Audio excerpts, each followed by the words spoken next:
You truly, are you being like, I mean, not obviously not super serious, but like, are you not a dog ear person? I think I used to be, but I did that to like library books, which is not good. Yeah, probably shouldn't do it to library books. I don't like dog earing my books now. I like to keep them in relatively good condition because I know after I read something, those pages are going to be messed up, but like I don't want to add to it, you know? I guess, yeah, Let me put it this way. I used to dog ear a lot, and then I felt bad about it, and now I don't even use a bookmark or anything. I just memorize what page I'm at and put it down and then pick it up again later. Yeah. Like I just don't mess with it. The only time I dog ear is whenever there's something that I think is important enough that I will either go back to reread, need to know something that's on that page. Like textbooks, I dog eared a lot, but like reading books, I don't. Yeah. I don't even use bookmarks because I'm like, you know what? If Saul wanted me to know where I was going to be reading, he would let me know. And I just go for it and guess. I usually pick way earlier than I am and like make my way up to the chapter so I don't get any spoilers. But yeah, I'm really bad. And mostly just because I never have a bookmark on hand. I love bookmarks. They just disappear. I fiddle with them when I read, and then they're ripped up and gone by the time it's time to use them. So I just have to guess. But yeah, no, I mean, I feel like at this point, this book, I'm going to dog ear as much as I want to. I don't know. These books get so rough. It's so sad. I don't like overusing a book, but every time we get done with a book, my books look like they have been through a hurricane. Like somebody destroyed this book. All right. So before we dive in, I usually do this at the end, but at the beginning here, last chapter of this book, I want to give a shout out if you have any thoughts about the book series, feedback for our podcast, or anything in general you want to talk to us about or say to us about the plots, theories, characters, anything like that.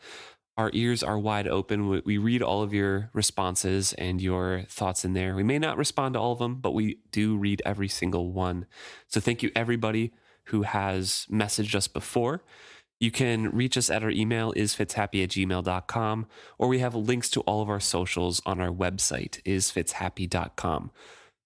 So without further ado, let's get into the last chapter of Ship of Magic. Yeah.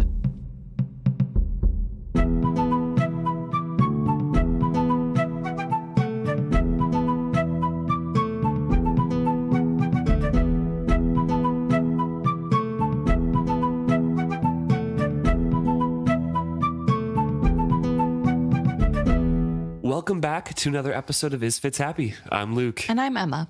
And this week we are discussing chapter 36, She Who Remembers.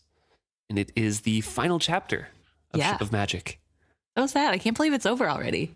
Over already, yeah. It's like I don't even remember when we released our first one. I should look that up. But it's been close to a year, I would guess. Yeah. Not quite. Maybe a couple months off. But moving on pretty quickly here. Time does go fast. And this is going to be episode 151. So we've crossed the 150 episodes. Yeah. We've been doing it for a while. Yeah. Crazy. 3 years now. We didn't even stop and like talk about that really. No. Been doing it for 3 years. Thank you everyone who's listened. Yeah. Thanks for making that possible, friends. Let's talk about the slimy serpents that are sitting below. If we must. So this chapter is only about the serpents from their point of view, talking about what has recently happened and where they're going next.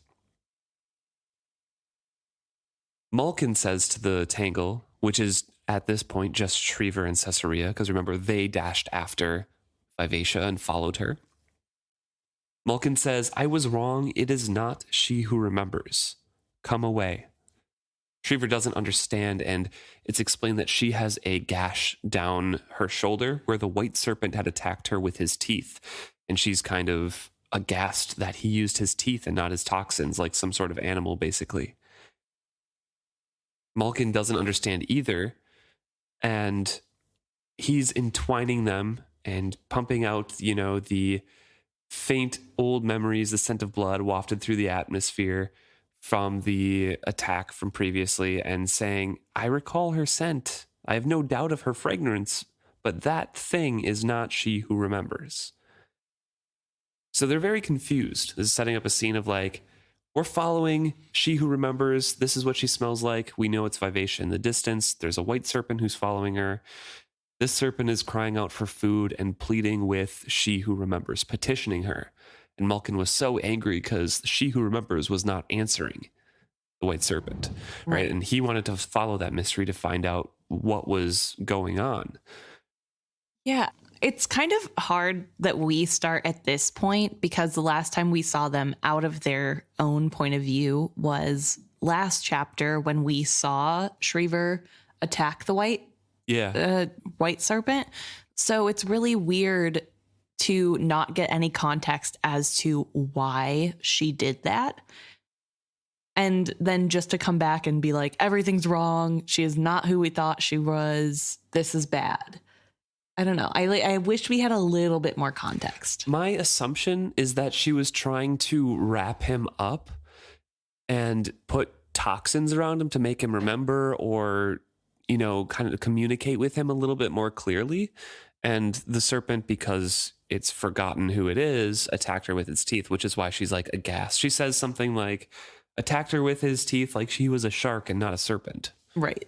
So I personally think that Shriver was just trying to use their toxins, as they do sometimes, to spark memories or share experiences.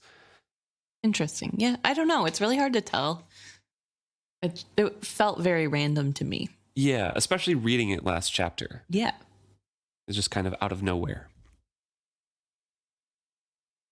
And so Maulkin also doesn't understand, because Vivacia, yes, was made from a cocoon of she who remembers, but is obviously not a serpent or she who remembers. And they don't know that she who remembers is going to be a serpent, really. It feels like they're just kind of searching for the scent, and whatever has that scent, it's like, oh, that's who we're looking for. Right. And yeah, it's hard because the explanation coming up says why they wouldn't remember fully, but it seems as though at one point they would have known who she who remembers is and what they were looking for, but it's just been so long now. And that is evidenced by Shriver asking, Caesarea asking, why was the white serpent that way? What was wrong with him? And Maulkin says nothing. I fear nothing was wrong with him, except that he is further along in the passage we all make now. Soon, I fear, we shall all be just like him. I don't understand, Shriver said again, but a cold dread was welling up in her, a sense that she would understand if she chose to. He has forgotten, that is all. Maulkin's voice was devoid of any emotion. Forgotten what? Caesarea asked. Everything, Maulkin said. His mane suddenly drooped, his colors dulled. Everything except feeding and shedding and growing. All else, all that is real and significant, he has forgotten. As I fear we all shall forget, if she who remembers does not manifest herself to us soon. He turned abruptly, wrapping them both in his coiling embrace. They did not struggle, but took comfort in it. His touch sharpened their memories and cognizance. Together they settled slowly to the soft muck, sinking into it still entwined. My tangle, he said fondly, and with a pang Shriver knew the truth of it. These three were all that was left of Maulkin's tangle. So Maulkin has the right of it. He has forgotten how to be sentient, basically. He's just forgot everything.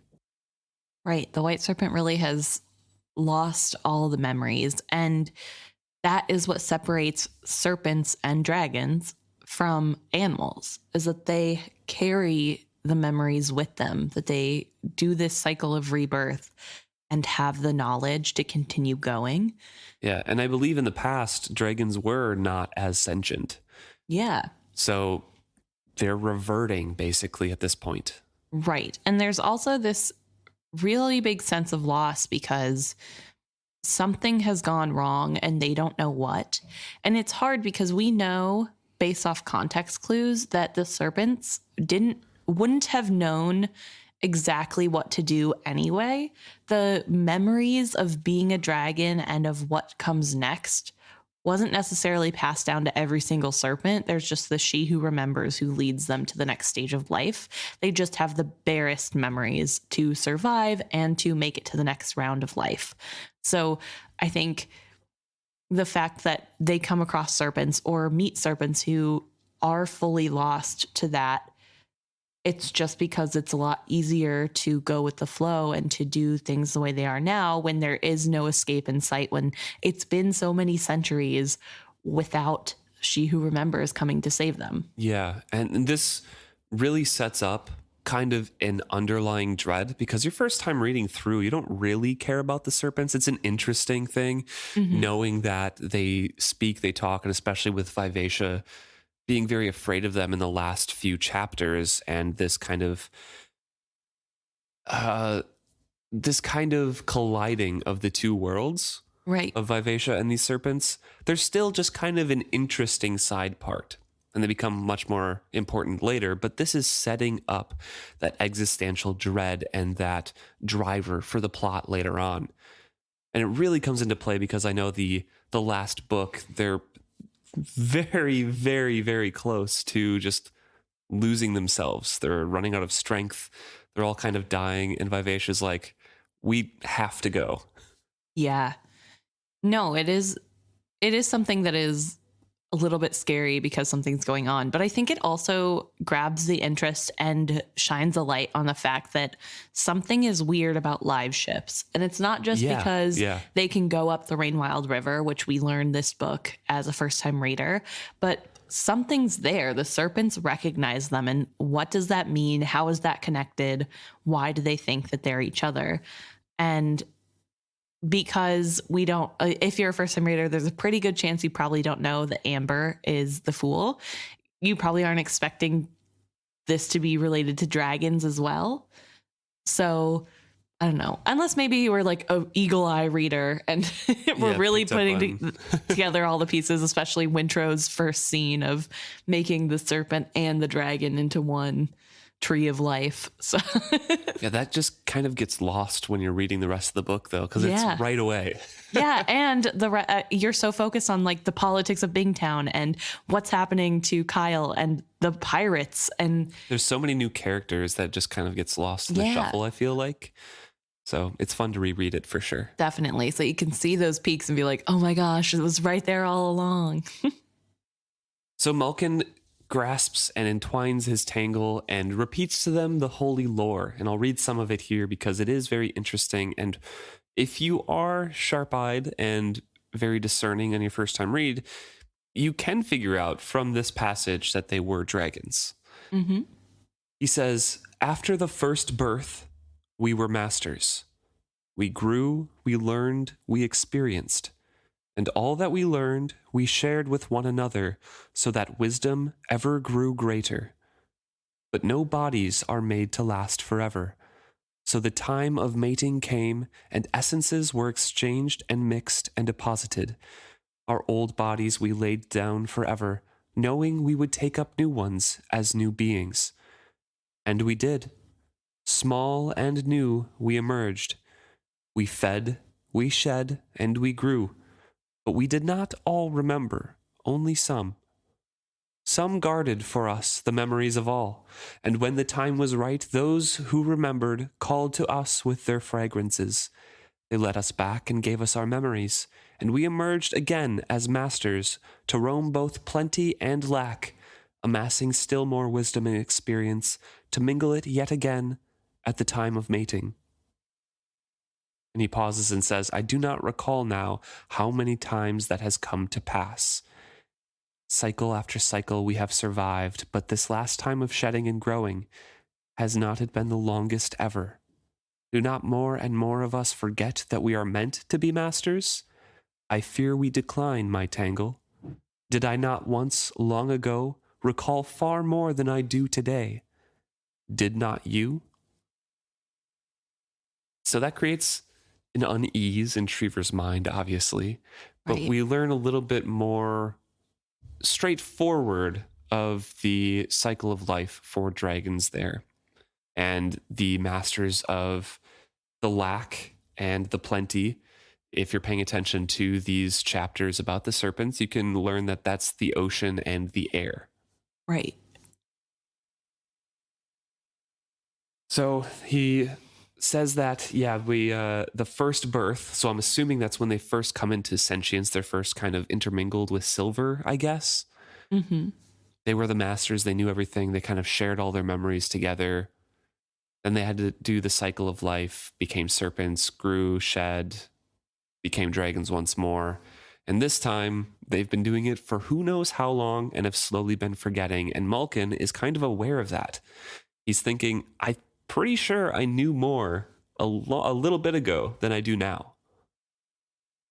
Yeah, it's a really interesting decline that happens because, especially with something as finicky as memory, how would you know that you're losing? And just this feeling of something is missing, but I don't even know what it is really done well here, I think. And it really gives the reader the feeling of something isn't right. Yeah, and Trevor confirms that, saying, sometimes I think all I remember clearly now is that you are the one to follow, the one with true memories. That's pretty much all she's got now. Yeah. Well, I think it's interesting because I kind of think that we see, even in the short time we've seen them, the loss of memories. A decline. And it hasn't been that long. It's only been, maybe a year since we first saw them. So in the span of a year, they've already lost so much. And this has been going on for so long. And maybe at first it wasn't a big decline. Maybe, they were able to remember things for a couple 100 years just fine. And then one day it just was too long and it's starting to go. And for some serpents, it seems that happens more easily than others. I don't know. It's a very odd thing that has been happening to them and they don't know what to do. And it kind of feels like one of those things of, do they not know what to do because they forgot or because somebody forgot them? And you don't know. We don't, as a first time reader, you wouldn't know what had happened. Mm-hmm. And they decide that the only thing they can really do, the only thing that they can hope that they remember is to find she who remembers and follow her when they do. That's it. That's kind of their covenant. That's what we have to remember above all else. Right. No, it is definitely the thing that they've decided that they're looking forward to. And we know that is something that happens later, that there is she who remembers who gets released. And to be fair, if Vivacia was a she who remembers, she would not have been there, she who remembers, because she was in a cocoon. So she already was about to hatch into a dragon. Maybe, but who knows how long these serpents have been around, because it was probably happened. It would probably be the generation after them, right? Because she was in a cocoon in the city, waiting to be hatched, and these serpents were already in the water, and then the cataclysm came and destroyed everything. She's not waiting to hatch into a serpent, though. She was waiting to hatch into a dragon. Oh, right. So, but again, we don't know from their memories. We don't know if she who remembers is supposed to be a dragon or a serpent. Well, considering there is a caged she who remembers, I think it's fair to assume she who remembers is supposed to be a serpent. Yeah, possibly. That could definitely be true. But yeah, I think if Vivacia was a she who remembers, which maybe she just wasn't as far along in her changing from serpent to dragon, which is why the scent is still there. Yeah, I think either way, they have the people who hold those memories seem to have specific fragrances to them that other serpents or dragons can pick them out. Right. Yeah, it's definitely an interesting thought. And I don't think we see them do this with any other live ships. I don't think they ever come across another live ship and go towards it thinking it's a she who remembers. No. So it's, I think, fair to say that it's just specific to Vivacia and what her dragon would have been, or who her dragon was as a serpent. Yeah. I could say that, yeah. Yeah. But either way, they are forgetting. I do wonder if maybe there was like silver that got into the ocean somehow, if they were to ingest the silver, if that would help, or I if think that's so. something only for dragons. Does that only work with dragons? I think that would help them. I don't even want to guess how it would help them, but I think it would, because silver seems to be memories. It seems to sharpen who they are. Right. It's part of their essence. So I feel like that would help them in some way. Fair enough. That's the end of the book. Yeah. We are left with the desolate serpents saying, hopefully someone comes to save us, or else we will turn into beasts. And even Pretty though downer. even though I don't like the serpents, it's still a little sad. Yeah. Yeah. Big Debbie Downer there. Thanks, Yeah. Maulkin. Thanks, Robin Hobb. Yeah, thanks, Robin Hobb. So, interesting last few chapters here. We're wrapping up. Yeah. Definitely a sense of foreboding. I don't think it's necessarily as bad as the Fitz books. The first Fitz trilogy where that ended, it wasn't not quite the same, but That one ended in a different way, though, because it was a huge climax and then it kind of flattened out. And yes, he was recovering from sickness and everything, but the epilogue kind of wrapped everything up. The next few months, we traveled back to the castle and things were bad, but we made it. You know, it wasn't on such a downer. everything is awful and we might forget who we are. But it was like we're traveling back to the belly of the beast kind of thing, I guess. It's And a different also, kind of. my uncle tried to have me murdered. That's what I mean. We're Yeah, traveling yeah. back to where the beast lives, the belly of the beast kind of thing, where Regal is. Yeah. So I feel like it was just kind of a different kind of foreboding. This one is a. Unknown. Yeah, exactly. Yeah. I don't know. Definitely. Maybe, and you know what? Maybe that's just us putting that on there because we know it's going to happen. So it's like, oh, this is really foreboding for what happens next. There's like a lot going on. But if I'm being honest, I can't remember a ton of the details that are coming up. So I'm excited. I remember a little bit, I think. But I know the gist. I could probably tell you how they get from here to the ending. There are definitely things that I'm going to reread and be like, oh, yeah, I forgot. Oh, same. Looking forward to that, though. That's Yes. what's fun about this. So we're wrapping up. I know. What do you think of the whole book so far? Just like general thoughts as you're rereading this. I think for the first time, right? This is the second time you've read through this book. Yes. Yeah. I remember liking a lot more as a first time reader. I think having to deep dive into all these characters made it a little bit more of a downer book. And It is, I will say, it is exhausting to do that over Yeah. and over for like every new character that's introduced. yeah, I think what's really interesting to me about this book is that it is still very depressing. It's just a different version, a different flavor of depression, if you will. Yeah. Than the Fitz books. And I think that's what's so interesting to me when I first read through this series, that I heard that some people really don't like the Fitz trilogies and they only like this trilogy. Mm-hmm. And I was like, they're so similar and like in being so dark and depressive. I don't understand how you could like one but And not the other. Yeah. So I don't know. I think it was easier with Fitz because the moral gray was more abstract and we didn't have the actual inner workings of so many characters' thoughts.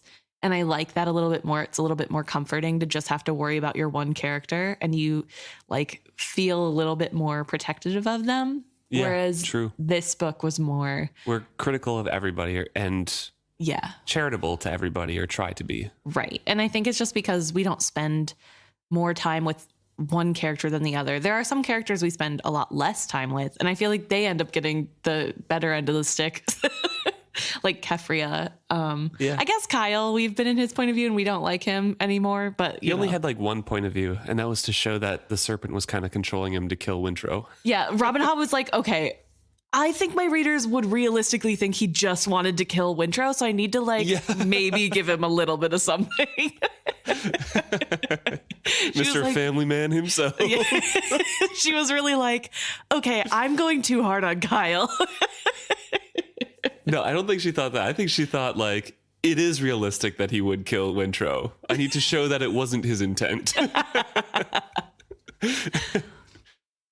And yet it's subtle enough where you can think it was his intent. Yeah, true. Oh, I don't know. This book has some action, but it's saved into the last like 3 chapters. So I'm ranking wise, I'm not sure where I want to put this. I almost want to put this at number 4 behind the other 3 books. Ooh, okay. But I like this trilogy more than the first trilogy in general, I think. Okay. I don't know. I feel like I would do 3rd book from last trilogy, then this book, so 4th book, and then like 2nd, 1st.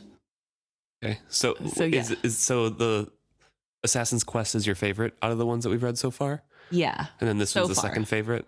Yeah. And then the second, and then the first? Yeah. Okay. That's how I would rank the books right now. I think I, in general, like the Fitz books more. Mm-hmm. But I know people have their trilogy rankings and everything. I think I've said it on here before, but for me, it's Tawny Man, then Liveship, then Fitz, then the final trilogy, then Rainwild Chronicles. I could flip. It could be Rainwild Chronicles, then the final trilogy, but I don't think that general. I think the final trilogy is my least favorite because I don't like how it ends. We'll get there when we get there, but yeah. I have some issues with that one too. We've talked about it before. So how I don't like to read about B. Yeah, I like B fine. I like her as a character. I just don't. I think the chapters. I wanted more Fitz. Okay, let's just say that. I will say, I think the next the Rainwild Chronicles, like the next group with this in this area, I love how much more information we get. Oh yeah. I feel like I like that better, but this series gives me more of action. Like there's a lot more going on, and there's a lot more intricacies happening in this trilogy versus the other like Rainwild trilogy, and so I feel like, oh, don't worry, that one's 4 books. I know. I just think it could have been 2. I could change that opinion when we get there. Like I could be reading it and be like, oh, this is a lot more dense than I thought, but maybe that one will go through real fast. We'll start doing 2 30-minute episodes. We'll see. Oh, and then Timera and Tats and this person and Rapskull had another fight. Love triangle fight thing.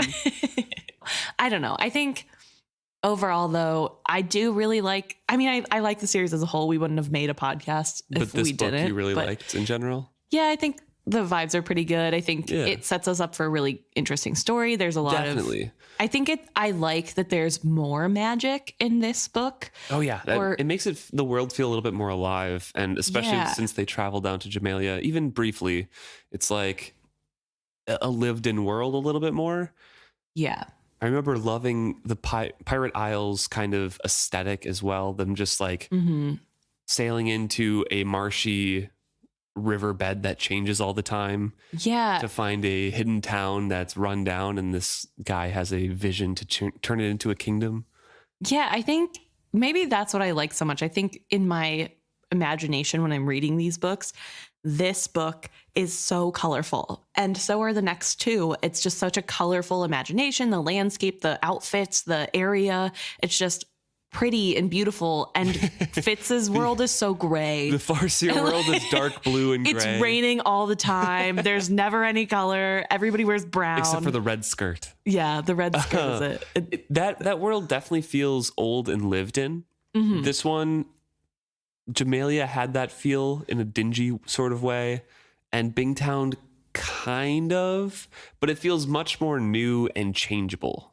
It feels things are on the move and in an important time period. It feels for the whole of all the nations. Yeah, it feels a lot of, this is like very weirdly niche and super specific to American elementary school, but it feels like the way America being founded and discovered and created was described to us as elementary school children. Oh, I kind of see that. Has that vibe to me, and maybe that's why it feels like more exciting to me, because like when I was a kid, the pirates, the like watered down version of how America came to be was really exciting and cool. Like the idea that you could just get on a ship and find land that was just not as fully built as what the Europeans were used to or what they expected a city to look like, that there was just this land with new culture and new places. That was such a cool idea to me as a kid that I think that this fits that part of the brain, my little baby brain that's like, yes, adventure. Whereas with Fitz, it was the old towns. Like you said, it was more lived in, it was more old and settled and just not as much new things happening. For all of that and for all that excitement and the new magic it brought in and everything, I still feel like this book, for me, was just a little bit too much setup. Yeah, that's fair. It needed to happen. There's so many more characters, but I still rank it after the other ones. Okay, you know what? Maybe I'll move it down a ranking. Maybe I'll make it. No, maybe I'll put it down to 3. So like it's third in line. But first book, Fitz's first book is still last place for me. Sorry. Not a fan of that one. I don't like first books in a series. But you like this one. Well, it was a little bit more interesting. Fitz's first book is so sad and nothing happens. There's no action happening in the first book, I feel like. I mean, near the end. Yeah. But like. And also the Neat Bay and the Forge, like running from the forged ones and stuff. That one, that and the skill stuff. I like training sequences in books a lot. So like I'm happy with him just kind of bumming around and learning stuff. That's fair. I don't know. I just feel like there was a lot more action. Like there was less downtime in this book in general than there was in the first Fitz book. So it definitely. So that's why I feel like it's above the first Fitz book. There is, these books definitely have a ton of plot threads moving around, and Robin Hobb does a pretty good job of weaving those and intersecting those plot lines at good points. So I'm excited to read the rest of it, but for me, it was setting up the future excitement in the other books. Yeah. So I am happy we're doing this because I've gained a new appreciation for a lot of the different characters and their different motivations and their ideals. I think I've learned more about what drives the characters, which I appreciate. Yeah, that's a good way to look at it. Mm-hmm. What was your favorite part of this book? Favorite plot line, favorite character, favorite just standout moment? Anything that just like springs to mind of like, yeah, looking back at that was awesome.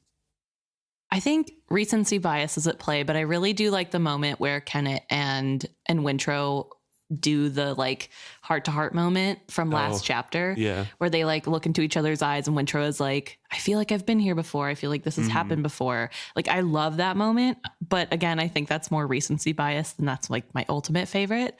But I also really liked when Althea is going through and skinning the animals. Like she finds something she's good at. And it like, I feel like I love that moment because it's her again. Like she's been so down and like upset and just feeling like she doesn't have any skills. Life is worthless. And then she hits this moment and she's Althea again as what she is expected to be, what she has been described to be. And I don't know. I just feel like that moment is really big. And I really like that too. I really appreciate Ronica snapping at Malta. And like, I think that's just really fun. It's not like the most mature moment from her, but I think it's really funny. Okay.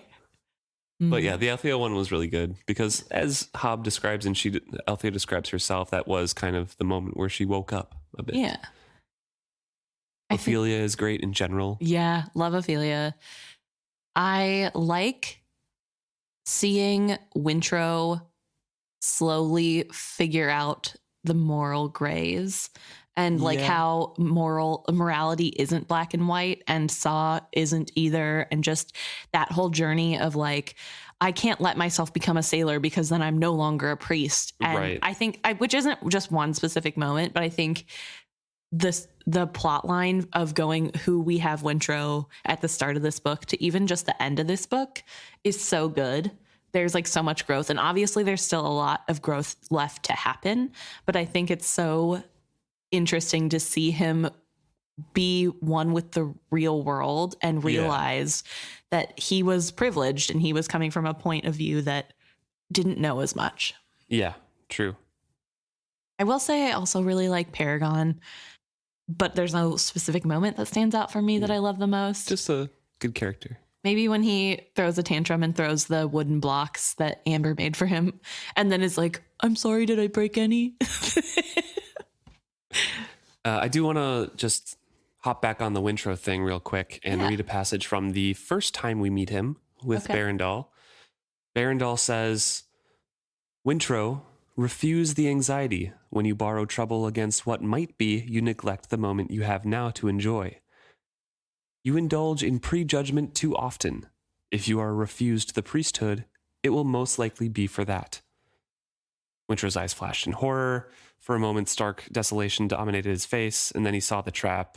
Face broke into a grin, and the boy says, but if I fret about it, I shall have prejudged myself to failure. Do you think Wintro is still suffering from that? Because I do. Yeah. He immediately judges what the slaves are going to be like. He immediately judges what him being on a ship means for him. He says like, oh, I have to be a sailor. I can't be a priest now. Like, I think he still suffers from that quite a bit in his life. Yeah. And I think especially even whenever he is marked as a slave, he suffers from prejudgment of what that looks like, even though he's going to his family ship that his dad owns. And I know that Kyle is awful and Kyle hasn't been the best, but I truly don't believe he would have let Wintro be treated the way a normal slave would be treated. You know, like, it's still not good. And I don't think it is like, oh, he has it okay, even though he's a slave. Like, it's horrible. But I think he prejudged the situation to be like the level of a map face when he was not there yet. Yeah. And so I think there's that prejudgment going on. So then there's also the second part where they talk about what contradiction that Barandal is on. And I want to talk about that a little bit more too, because we don't really talk about the contradictions of Saw except right in the beginning, basically. Yeah. So the one that Wintro is on is the 27th, and it's one must plan for the future and anticipate the future without fearing the future, which is kind of talking about that prejudgment a little bit.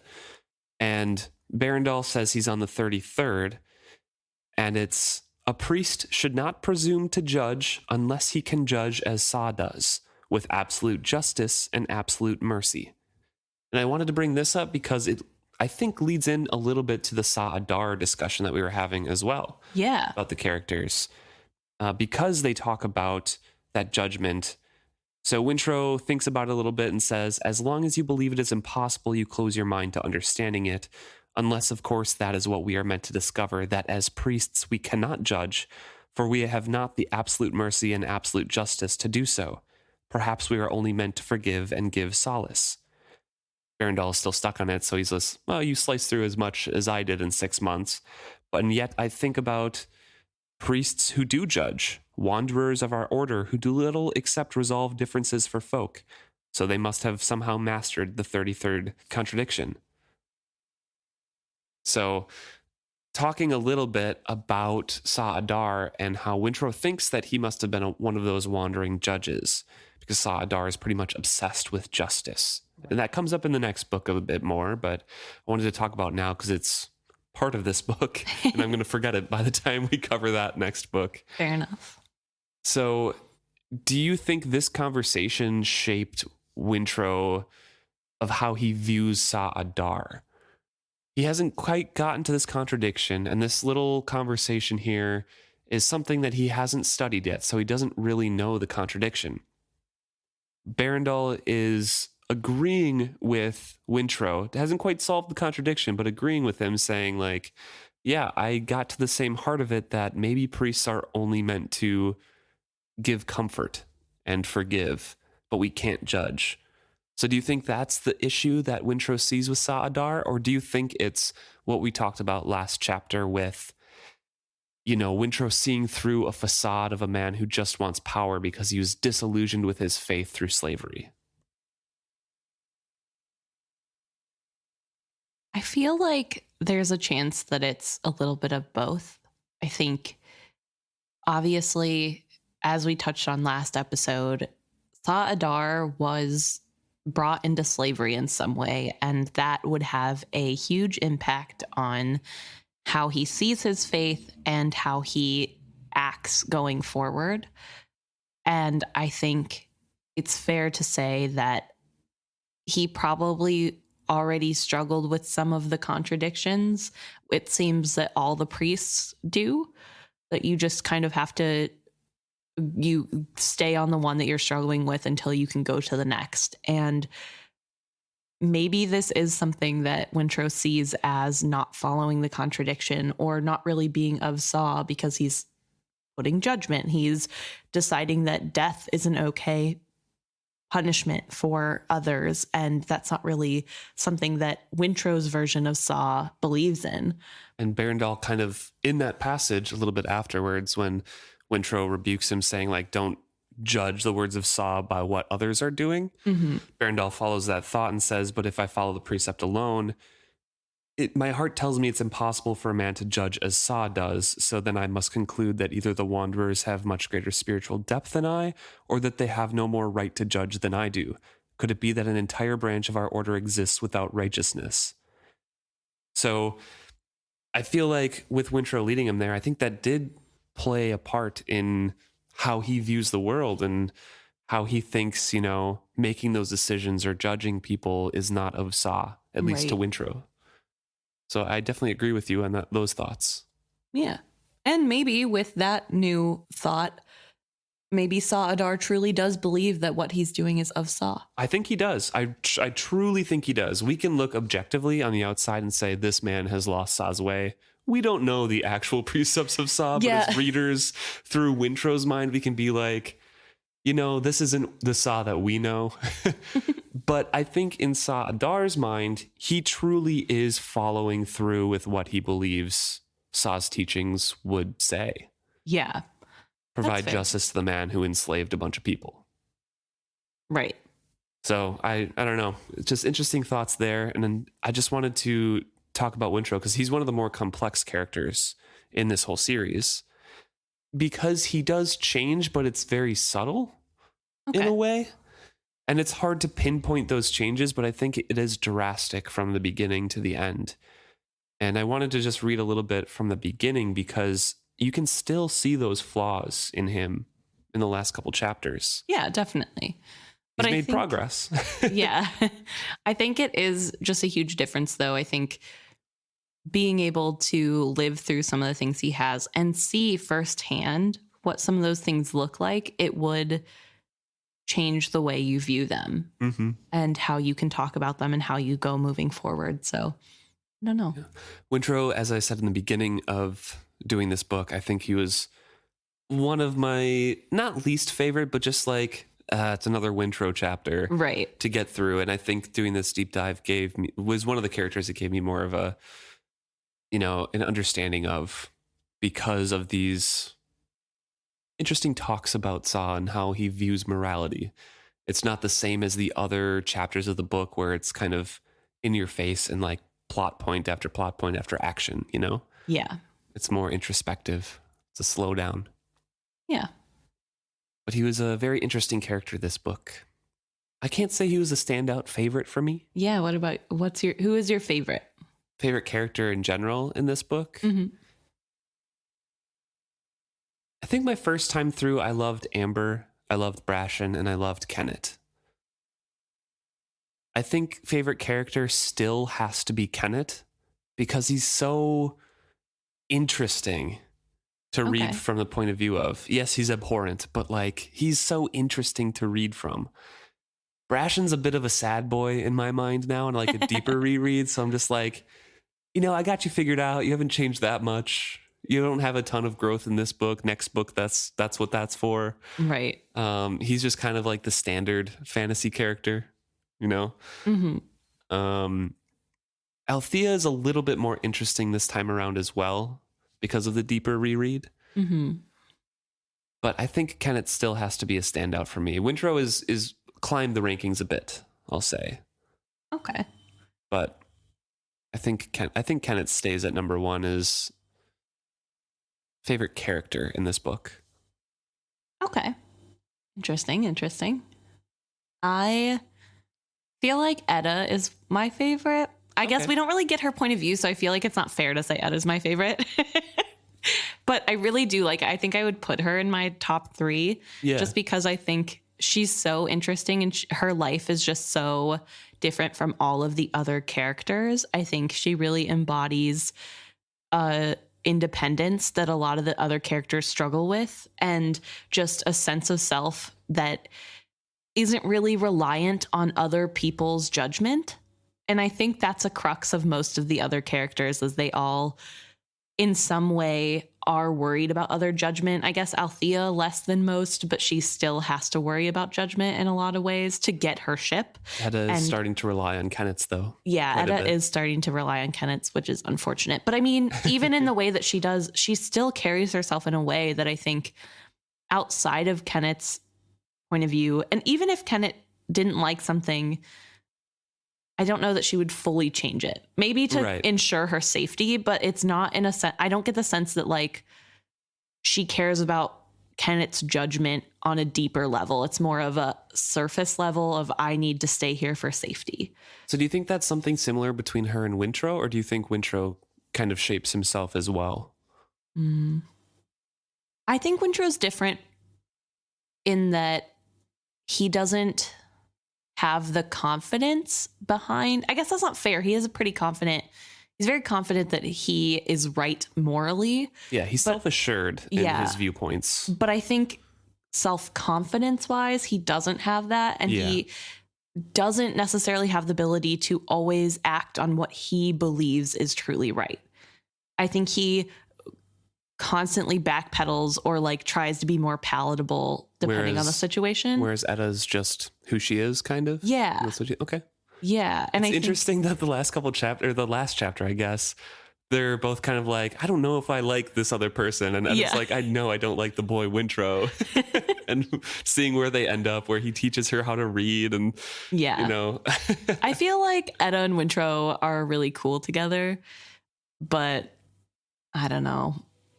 Yeah. There's a lot. But so I think Etta's in my top, but I guess because she's not a you can point of view character. Yeah. If I had to pick a point of view character. Veronica's pretty cool too. Yeah. She's annoying to read sometimes, but she's a strong matriarch of the family. I guess Malta's my favorite. Just kidding. Could be. She is an interesting character, right? She's well written. She's a good character. I think she's just annoying to me. Yeah, I think for personal reasons I don't like Malta, and and that's fine. I just, if I had read this at a different point in my life, I wouldn't have such a strong negative reaction. But first time around, you were a little bit.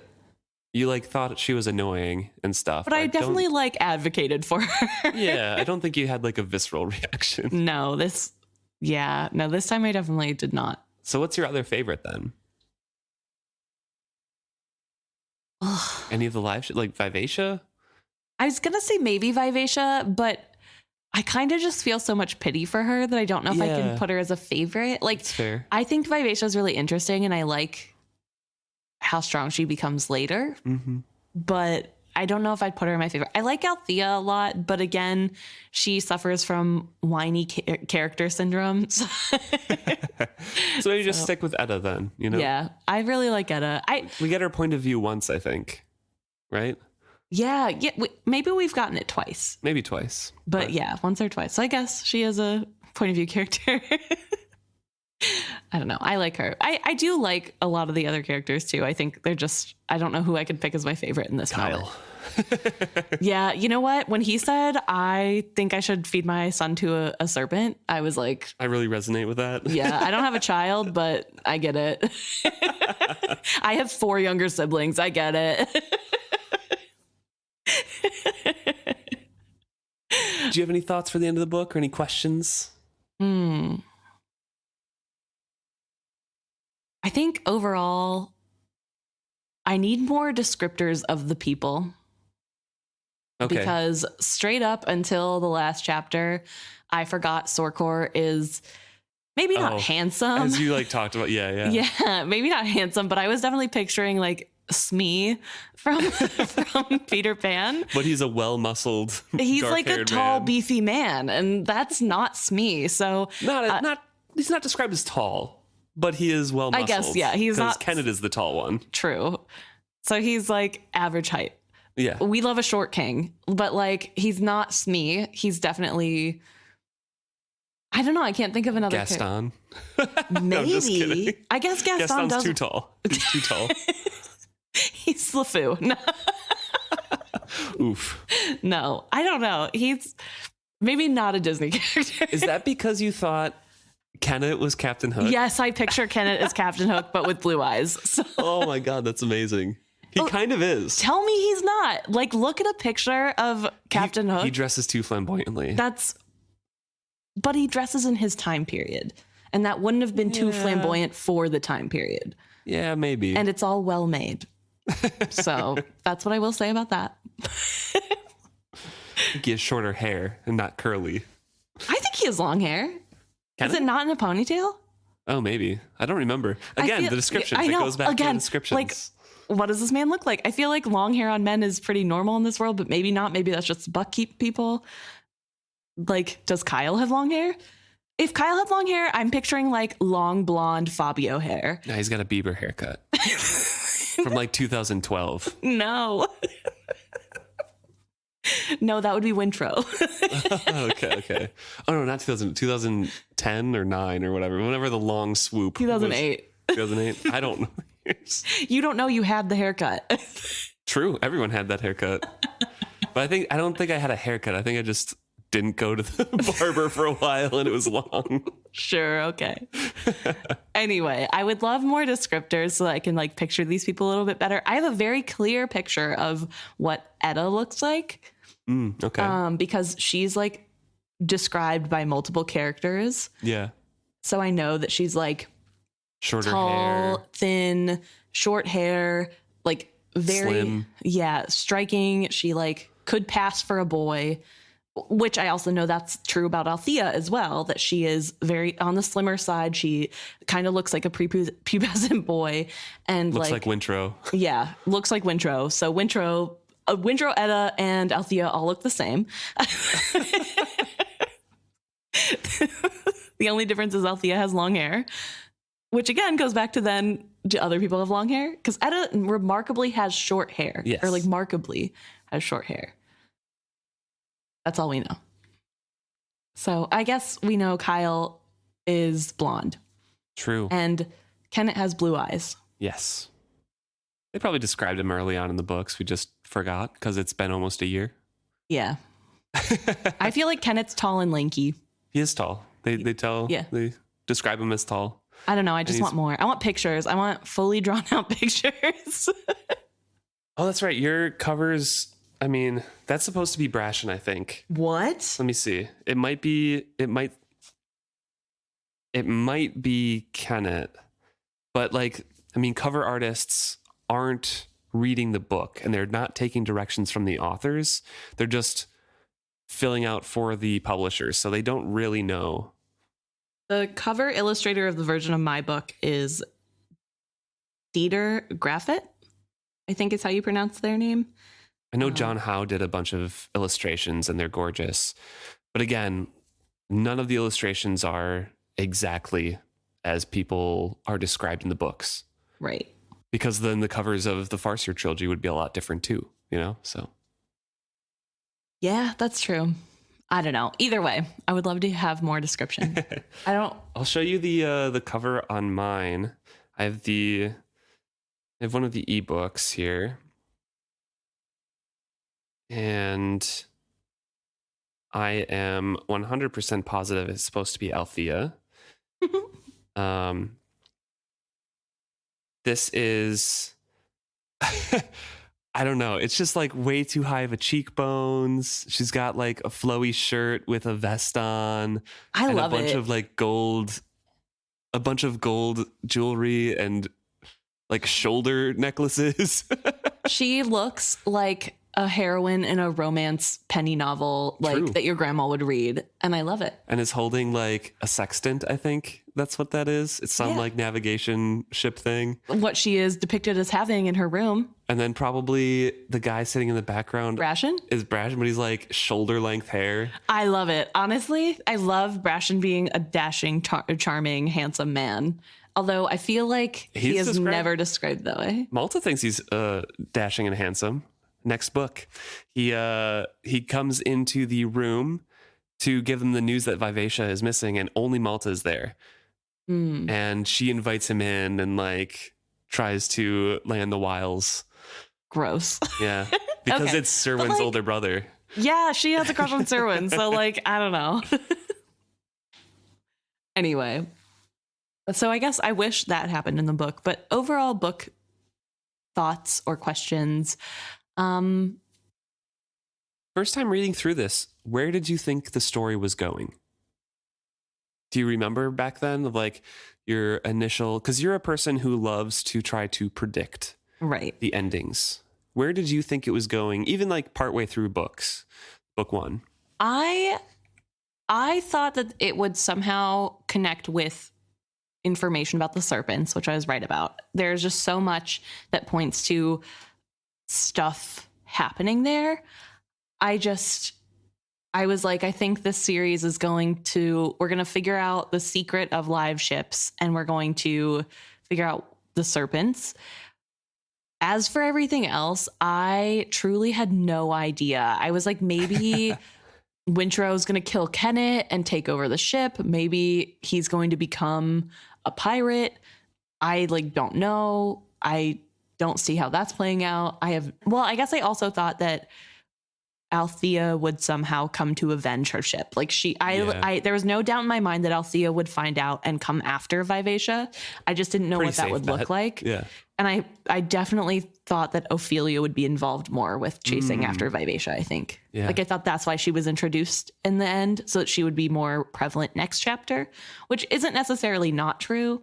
Or not next chapter, next book. It's not true. It's just not in the way I expected. Right. Yeah, I definitely didn't expect the heavy political aspect of like the Bingtown War and Cyrilla and the satrap himself coming over to Bingtown. Yeah. That whole plot was like, wow, this came out of nowhere. To me, for the first time reader, I totally see where everything's like laid out in the in the further rereads, you know? Yeah. But first time read, I'm just like going through, I'm like, yeah, adventure at sea, and then I'm like, Bingtown politics, what? So I didn't expect that. Did you think that Kennit was going to get Vivacia at the end of book one, that Wintrow and him would all meet up? Did you see where it was going, or was it kind of like a figuring out in the moment in the chapter, like, oh, this is the ship that is the only one left? I knew that if Kennit was going to get a ship, it would have been Vivacia, because they just played too much into... Yeah. It was like played too much into it. He wants a live ship. It has to be a live ship. And then also Vivacia is being turned into a slave ship, which is a big no-no. And they're like, going after slavers. Yeah. That's when I knew too. I was just okay. Like even in the beginning, I was like, it has to be Vivacia. We don't have any other point of view unless Paragon somehow gets in the water, and then he'll go after that one. But like, obviously he wouldn't have, even if Paragon was in the ship or in the water. But yeah, definitely interesting. Fun book. Where did you hope that it was going? Did you have any shipping hopes for the future books or anything in your first time read through? And did you have any idea who Amber was? I might have asked this already in a previous episode, I think I was suspicious about Amber, but I don't think I recognized who she was until next book. I think you told me, or in one of those things of like, don't tell me, but I'm going to tell you and maybe guess based on your facial reactions, but don't tell me the answer. You're like, is Amber another white? Yes, I remember specifically, like, first book, I was like, Amber is a white. I did not think she was the Fool. I did not think they were related. I just thought like, oh, another white and another catalyst. This is definitely like where it's going. Yeah. Recognize some of the language. Yeah. And like, it was weird that the color wasn't right, but I was like, that doesn't matter. I don't care. Maybe they can get tan. This is a sunny environment. Like, so I was definitely not thinking the Fool until next book, but. Did you ever have any romantic hopes for the characters? Yeah, I really I was hoping Malta would get together with Rain. Yeah. No, I think at this point I didn't. I think next book I was really shipping Greg and Althea for the first half. Yeah. And then Greg's a nice boy. Yeah. I come around to Brashen. I didn't hate them together to begin with, but like I didn't want him to deter her from the path because he has a lot of problems and she kind of seems like the kind of person who would want to fix him. So it's like don't fall into the trap. No, I like leave him, let him fix his own mess and come back. Like, hey, that's what happens. So yeah. So well, like Amber gets him shaped up, I guess. So I guess I liked the idea of Althea and Brashen, but I was kind of like, you were just along for like the ride and the plot and you weren't like, I wasn't. Yeah. And what about you? Do you remember? No, and when I go into books, I usually don't think of like that. I usually just kind of stay within the plot, and I'm kind of opposite of you, where I can see certain things coming, like you said, when the Vivacia was turned into a slaver and Kenneth's going after slavers. I'm just like that's happening, but I don't actively try to predict, or my brain doesn't jump to that. I just kind of read and follow along. That's fair. So I don't know. Although this was a long time ago now, so maybe I did. Yeah. Yeah, that's fair. I don't know. I think I also expected more out of Keffria. I think after this book, I was like, Keffria is going to be an integral player. We all did. And then Robin Hobb forgot her. So, but I like really thought like this was her book of awakening of like, I'm actually a powerful woman and I don't need no man. And like, actually the groundwork's laid out there. It is. And she could have been like such an integral part of the next couple books, but I feel like she just continues to be this kind of background character. Like she has an arc and she finds herself a little bit more, and luckily she never has to put that to the test because Kyle never comes home, so she can just continue on that path of growth without any stumbling blocks. But also it's a little bit less satisfying because I felt like she was getting built up to be an important character. Like I thought maybe she'd go with Althea, like, you know what I mean? Like to go like rescue the family ship. Yeah. An active role. Yeah. And she just doesn't. And that's fine. Like not everybody has to be Althea, but I don't know how many point of view chapters we get from her anymore. I could be wrong, but I don't remember much because I think we shift to Malta and Ronica only. I think we might get one or two more. I'm sure there's a couple, I'm sure there's a couple, but once they're out of their home, I don't think we see much of her anymore. Yeah. I don't know. We'll have to look out. We'll wait and see, I guess. But that is definitely something that I read more into than there was. So. What are you looking forward to most for the next book then? What are you hoping for? What do you expect that we'll find with the characters and expect to find with your reactions to things? I'm definitely looking forward to Paragon getting some justice, some restoration. That happens next book, right? Yeah, near to the end, I think. But I'm looking forward to that. I'm looking forward to seeing how things go moving forward. I can't remember what happens when Althea comes back on the Ophelia and like what that whole deal is. The homecoming that they have. Yeah, I don't really remember that. So I'm kind of excited to reread that again. I think I'm actually, like, as much as I hated on Malta this book, I'm excited for the Malta chapters next book because this is like her whole courting thing and her trying to right the messes that her family and herself have made. And I think that was, I remember being like really intrigued about that part of the book. So I'm excited to get a deeper read on that. A lot of Rain stuff comes in as well. Yeah. With her. And the Bingtown politics Mhm. that Rain and Greg and Serwyn are kind of swept up in behind the scenes of, Yeah. rebellion. Yeah, no. So I'm definitely looking forward to those little aspects and to getting more, I think, a more charitable Malta. I'm hoping that she starts to be a little bit more bearable next book.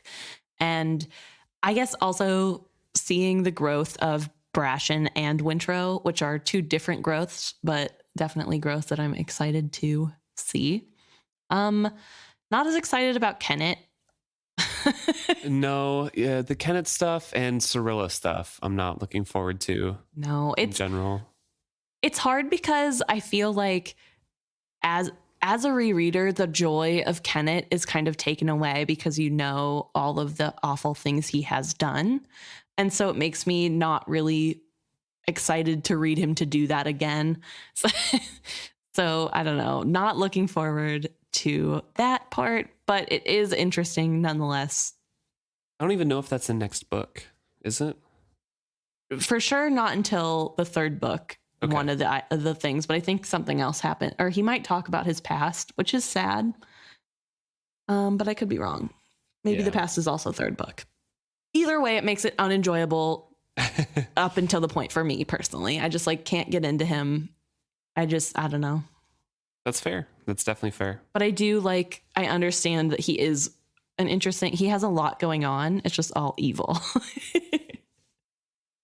And I'm trying to look through the second book really quickly. I'm not sure that Paragon is launched. But he is starting, they buy him or whatever, right? I think they do, but I don't think he's launched yet. Okay. Well, whatever happens to Paragon, I'm excited because justice for Paragon. Right, yeah. Any final closing thoughts that you have? Anticipations for next book? Any thoughts on this book as we finish out Ship of Magic? I don't know. Did you have any? I'll let you start and I can add. I don't know. I think I said my piece on this book in particular. It sets up a lot of pieces. It goes into depth, and we went into depth on a lot of characters, which is good to establish their motivations. But it just left it a little dry for me in general. The ending is exciting with things happening, but it's not a big climax that I'm looking for, Right. So I am anticipating a lot more things happening in the next book. Very excited to have things kind of move quickly, move along. Mm-hmm. So that's kind of where I'll leave that. I'm looking forward to it. The next book is I think separated into 3 sections. Just like this book. 3 sections where it's spring, summer, and high summer. Ooh. And it has 39 chapters and an epilogue. So a little bit less? Chapter 40 total. No, this one has 36 chapters total. Ooh. So the next one has the epilogue, the chapter 40. We'll see if the number of episodes it takes to do this one. Yeah. Well, hopefully there won't be as many 2-parters. It was definitely harder at the beginning of this book not to do that, especially with multiple characters, multiple viewpoints, and the setup of the world and the new culture and the new area. So 100%, definitely. So it'll definitely be a lot less dense in that sense. There's going to be a couple set parts as well, because we have Jamalia introduction with Cirilla. That's true. Satrap Cosgo is being introduced, and his companions. I thought Cirilla was in the Rainwild Chronicles. No, well, she's already established and is technically in the Rainwild Chronicles, but she comes to Bingtown. She starts as a companion of Satrap Cosgo, and then travels over during this one and establishes a base of operations and tries to bluff her way into leading all of Bingtown to follow her, basically, because her obsession is Bingtown. Okay, I definitely thought she was part of the Rainwild Chronicles.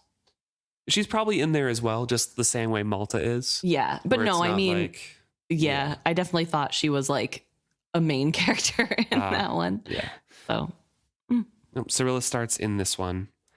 So we get to learn a little bit more about Jamalia and the companions and the fall from grace that the satrapy has gone through.